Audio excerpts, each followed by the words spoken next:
नगराध्यक्ष नीनाताई मी सगळे पदाधिकाऱ्यांच्या उपस्थितीमध्ये जी पक्षाने आम्हाला जबाबदारी दिलेली आहे की आज आणि उद्या नंदुरबार जिल्ह्यामध्ये इथे आपल्या नगर परिषद नगरपालिका आहे त्यांचं आढावा घेऊन सगळे उमेदवारांची ते इंटरव्ह्यू घ्यायचे होते आणि त्याच अनुषंगाने आज नवापूर शहरासाठी सगळ्या निवडणुकीची जी प्रोसिजर आहे म्हणजे उमेदवारीची जी प्रोसिजर आहे जे इच्छुक उमेदवार आहेत ती पार पडलेली आहे। सगळ्यांची मुलाखती आम्ही घेतलेल्या आहे जे इच्छुक आहे प्रत्येक वॉर्डमध्ये आपण बघू शकतो की जवळपास प्रभाग 11 आहे आणि नगराध्यक्ष पकडून 23 जागा आहे आणि 24 जागा आहे नगराध्यक्ष पकडून आणि खूप चांगला रिस्पॉन्स प्रत्येक वॉर्डमध्ये बघायला मिळाला। महिलासुद्धा आहे इच्छुक खूप वॉर्डमध्ये आणि जसे तुझी सांगितलं की प्रत्येक वॉर्डसाठी प्रत्येक जागेसाठी 5-5, 6-6 नावं आलेली आहेत। तर याच्यावरनं लक्षात येतं की भारतीय जनता पार्टीकडनं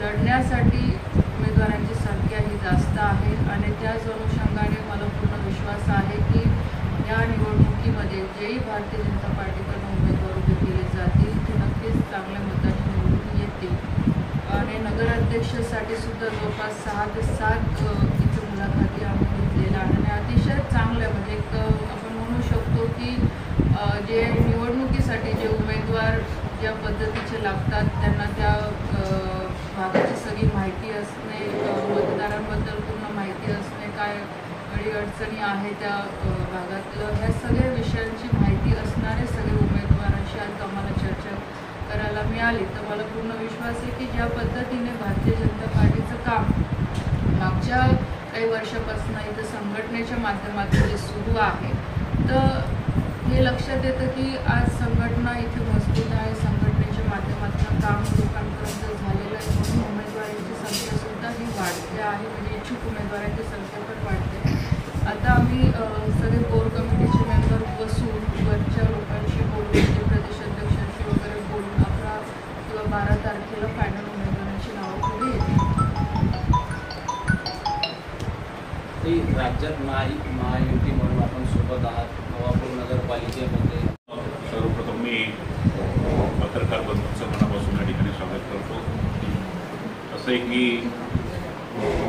नगरपालिका निवडणूक 2024 अनुषंगानं राज्याचे आमचे नेते आदरणीय देवेंद्र फडणवीस साहेब आणि आमचे प्रदेशाचे अध्यक्ष सन्माननीय प्रवीणजी चव्हाण साहेब यांनी राज्याचे त्या जिल्ह्यात प्रभारी आणि निवडणूक म्हणून नियुक्त्या केल्या आणि त्याच अनुषंगानं आपल्या नंदुरबार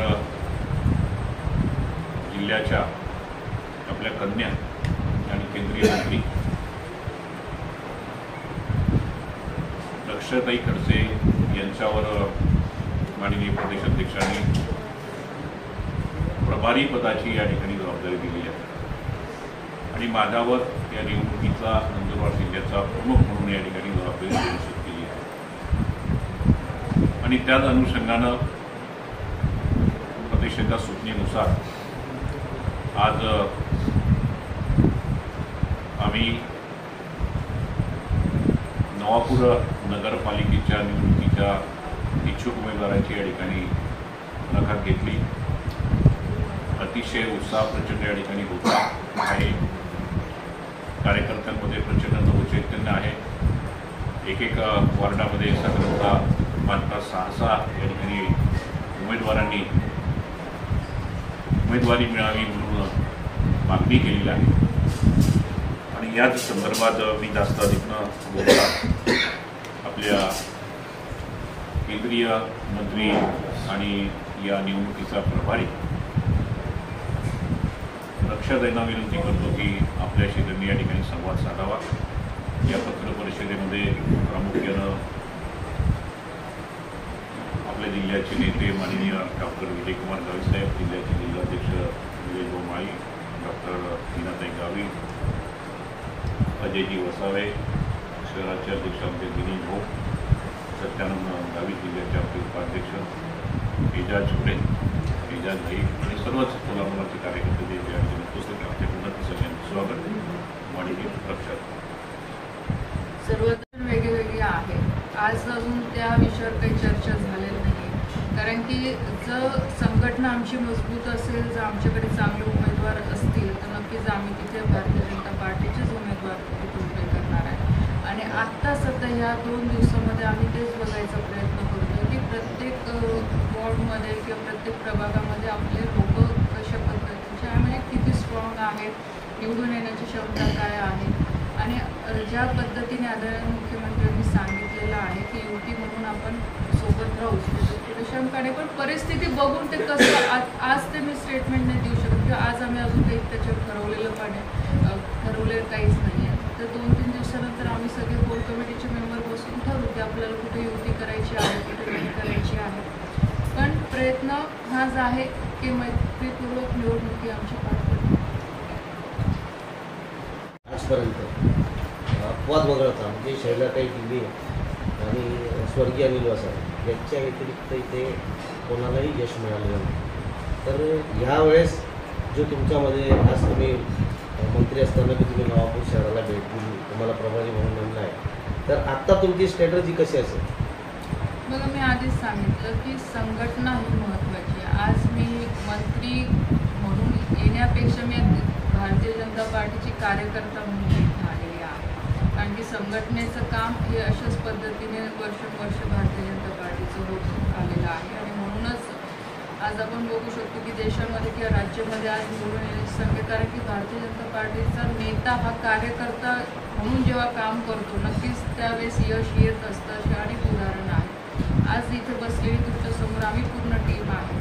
आणि नक्कीच मला विश्वास आहे की ज्या पद्धतीने देशामध्ये आदरणीय नरेंद्रभाई मोदीजींच्या नेतृत्वाखाली काम चालू आहे, राज्यामध्ये आदरणीय देवेंद्रजींच्या नेतृत्वाखाली काम चालू आहे. आणि आपण जेव्हा विकासाबद्दल बोलतो किंवा आपण नेहमी ऐकतो, आपले आदरणीय प्रधानमंत्रीजी नेहमी म्हणतात की आपल्याला देश हा विकसित बनवायचा आहे. तो विकसित बनवण्यासाठी त्याची सुरुवात एका गावापासून होते, एका शहरापासून होते, तेव्हा देश विकसित होत असतो.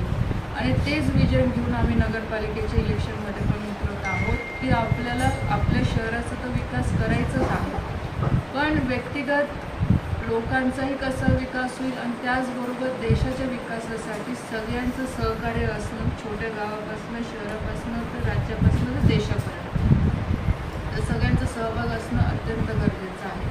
तर आपण देशाला विकसित करू शकतो. स्ट्रॅटेजी आमची हीच आहे की जे आम्ही कामं केलेली आहे केंद्र सरकारच्या माध्यमातून किंवा राज्य सरकारच्या माध्यमातून ते घराघरापर्यंत कार्यकर्त्यांच्या माध्यमातून पोहोचलेले आहेच, पण अजून नगरपालिकेच्या माध्यमातून ज्या इथे सुविधा अपेक्षित आहे लोकांना, ज्या नगरपालिकेच्या माध्यमातून मिळायला पाहिजे होत्या पण त्या झाल्या नाही, तर नक्कीच आज केंद्रामध्ये राज्यामध्ये आमचं भारतीय जनता पार्टीचं सरकार आहे. आमचे नेते त्या दृष्टिकोनातनं राज्याच्या विकासासाठी काम करत आहेत. तर आमचे नगरसेवक नगराध्यक्ष निवडून आल्यानंतर आम्ही सगळे पदाधिकाऱ्यांची पण जबाबदारी राहील की शहराच्या विकासासाठी किंवा लोकांच्या ज्या काही अपेक्षा आहे की शहरामध्ये ज्या गोष्टी झाल्या पाहिजेत त्या विकासाच्या ते झाल्या पाहिजे, ज्या म्हणजे ज्या नेसेसरी आहे ते नक्कीच आम्ही राज्य सरकारच्या माध्यमातून केंद्र सरकारच्या माध्यमातून करायचा प्रयत्न करू. आणि हा फक्त निवडणुकीपुरता सांगायचे विषय नाही राहणार, तर आम्ही सगळे जबाबदार लोक आहोत की हे प्रत्यक्षामध्ये आम्हाला पुढच्या 5 वर्षामध्ये ते करून दाखवायचे आहे.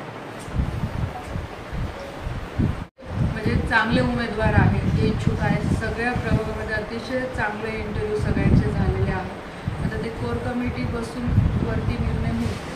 किती दिवसात या नवापूर नगरपालिकेची जी निवडणूक झाली त्याच्यामध्ये भारतीय जनता पार्टी आणि शिवसेना तत्कालीन शिवसेनेवर युती होती. त्यावेळेस आपण एक आयात उमेदवार काँग्रेसमधून केला होता नगराध्यक्षपदाचा. ह्यावेळेस पण आपला असा काही प्रयोग असेल का? कारण त्यावेळेसचे ते उमेदवार आता परत काँग्रेसकडेच मागत आहेत. त्यावेळेस भारतीय जनता पार्टी ही नगराध्यक्षपदाच्या 3ऱ्या नंबरवर होती. गेल्या 8 वर्षामध्ये नवापूरची स्थिती अशी आहे की खड्ड्यांचे प्रमाण खूप मोठं आहे, धुळीने सगळं गाव त्रासलेलं आहे. म्हणजे शहरात भरपूर प्रश्न आहेत, परंतु ज्या फ्रंटफूटवरती विरोधक म्हणून तुमचा एक नगरसेवक होता, पण विरोधक म्हणून जो विरोध उभा राहायला पाहिजे होता तो कुठंतरी दिसला नाही. आणि ते जे पराभूत झालेले उमेदवार आहेत ते पण परत त्यांची घरवापसी येऊन आज ते काँग्रेसकडे तिकीट मागत आहेत. तर तुम्ही परत आयात उमेदवाराचा प्रयोग करणार का आपल्याच पक्षातील लोकांना न्याय देणार? की आत्ता जे आज मुलाखती झालेल्या आहेत त्याच्यामध्ये कोणताही बाहेरचा उमेदवार नाही आहे. सगळे भारतीय जनता पार्टीमध्येच काम करणारे सगळे लोक आहेत. जे 6-7 नगराध्यक्षासाठी जेवढे अर्ज आले ते सगळे एक्झिस्टिंग भारतीय जनता पार्टीमध्ये काम करत आहेत. तर तशी तर काही मला वाटत नाही की तशी गरज आम्हाला आहे असं. मॅडम, विकासाबद्दल आपला जाहीरनामा कसा राहील? आता ते सगळे बसून ठरवू, कारण की शेवटी कोर कमिटीचा विषय आज म्हणजे पहिलाच दिवस आहे, पहिलाच दौरा आहे इथे. आता हे एकदा सगळं फायनल झाल्यानंतर आम्ही सगळे बसू, सगळ्या इथल्या लोकांशी चर्चा करू. कारण की आत्ता जी मी माहिती घेतली आहे आज ती वरच्यावर मी माहिती घेतलेली आहे. सगळं डिटेलमध्ये जाऊन त्या अनुषंगाने आम्ही जाहीरनामा तयार करून वरिष्ठांशी बोलून मग तसं जाहीर. त्याच्यामध्ये जाहीरनामा करताना आम्ही जनतेची सुद्धा मतं घेऊ की जनतेच्या नजरेतून नवापूरचा विषय. खूप खूप धन्यवाद. एक शेवटचाच प्रश्न म्हणजे आजपर्यंत नवापूरच्या इतिहासामध्ये भाजप शिवसेना इतर फक्त काँग्रेस राष्ट्रवादी झाले वेगळे, तेच फक्त उमेदवार देऊ शकले. म्हणजे यावेळेस आम्ही असं मानू का की भारतीय जनता पार्टी 23 उमेदवार आणि उमेदवार सक्षमपणे देऊ शकेल असं? नक्कीच आम्ही त्याच अनुषंगाने प्रयत्न करतोय आणि मलाही खात्री आहे की आमचे जवळपास सगळ्याच वॉर्डमध्ये आमचे उमेदवार. तर एक शेवटचा प्रश्न, सुरत नागपूर आमच्यासाठी सुरत धुळे जो महामार्ग आहे तो सुरत ते नवापूर बॉर्डर, गुजरातची बॉर्डर आहे, इथपर्यंत गेल्या 8 वर्ष आधी होऊन गेला आहे. इथून आमच्या बॉर्डरपासनं तर आम्हाला धुळे, आता धुळ्याहून पुढे झाला आहे बऱ्यापैकी, तर आम्हाला एवढे हालापेष्ट आमच्या नवापूर शहर तालुका इथून जाणाऱ्या लोकांना एवढे, आता तुम्ही देखील त्याच रस्त्याने आले आहात, तिथं दर दिवसाला ॲक्सिडेंट होतील, ट्रक पलटी होतात, 2 व्हीलरवाले जातात. आणि मी 2-3 आमदारांना देखील हा प्रश्न विचारला. काल देखील मी शिवसेनेच्या विधान परिषदच्या आमदारांना हा प्रश्न विचारला आहे, पण त्यांनी सांगितलं की हायवेचा प्रश्न हा सेंट्रल गव्हर्नमेंटच्या अंडरमध्ये येतो आणि GM मात्र अशा कॉन्ट्रॅक्टरला हे काम दिले गेलेले आहे ज्याला कुठलेच कामं भेटत नाही, त्याला हे कामं दिले जातात. आता तुमचं जळगाव ते धुळे इतका सुंदर रस्ता बनलेला आहे, मी गेल्या 8 दिवसावरच आलो, तर नवापूरची स्थिती ही कधी बदलेल? हे नक्कीच मी माहिती घेते, कारण मी हायवेने नाही आले, ॲक्च्युली मी मधल्या रस्त्याने आले, तिकडनं नाशिककडनं रस्त्याने आले. पण मी माहिती घेते आणि मी आता सगळं निवडणुकीचा, कारण आता अधिवेशन सुरू होणार आहे आमचं 2 तारखेला, तर मी पर्सनली आरोशी बोलून गडकरी साहेबांच्या ऑफिसला बोलून एकदम माहिती घेऊन त्याच्यावर करते. थोडंसं काम डिले व्हायचं, कारण लँड एक्विजिशनचं पण होतं, काही लोक कोर्टात गेले होते, तो पॅच थांबून गेला, मग अर्धवट काम झालं, अर्ध तसंच राहिलं. हे पण मधल्या काळात खूप अडचण होती. त्याच्यामध्ये 2 पुलाची पडझड सुद्धा झाली, 2 वर्ष सुद्धा झाली. आम्हाला असं म्हणायचं काम केलं, जे काम झालं ते सुद्धा इतकं खराब झालं की पहिला पाऊस पडला की एक मोठे खड्डे पडतात. ती तक्रार तर आम्ही पण गडकरी साहेबांना केली. तुम्ही जे म्हणताय ना, हे तर मी स्वतः पर्सनली गडकरी साहेबांना वाकीवाड्याच्या पुलाचं काम परत सुरू केलेलं आहे त्यांनी, परत बनवून परत नवीन सुरुवात केलेली. गोंडाईबारीमध्ये ती परिस्थिती आहे. 10 वर्ष झाले त्या कामाला.